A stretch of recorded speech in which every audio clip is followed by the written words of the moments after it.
สบายดีในวิดีโอนี้ข้าพเจ้าจะมาอธิบายในหัวข้อที่ว่าการนับการหายใจ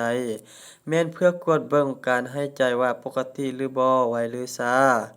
ฉะนั้นการนับการหายใจนั้นแม่นการนับการหายใจเข้าและหายใจออกแม้นจะนับเอา1เทื่อหรือว่านับเอา15วินาทีแล้วมาคูณ4หรือว่านับเอา30วินาทีแล้วมาคูณ2ก็ได้คือกัน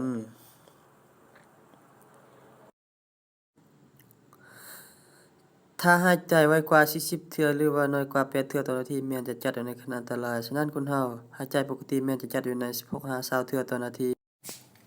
สำหรับการหายใจของคนเราปกตินั้นเด็กน้อยเกิดใหม่แม่นจะจัดอยู่ใน35-60เทื่อต่อนาทีเด็กน้อยอายุ1ปี2ปีแม่นจะจัดอยู่ใน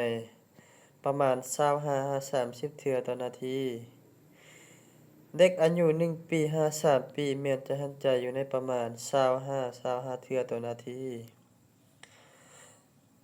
สำหรับผู้หญิงที่ใหญ่แม่นจะหายใจอยู่ในประมาณ18-20เทื่อต่อนาทีสำหรับผู้ชายใหญ่แม่นจะหายใจอยู่ในประมาณ16-18เทื่อต่อนาทีผ่านการอธิบายในวิดีโอนี้หมดเท่านี้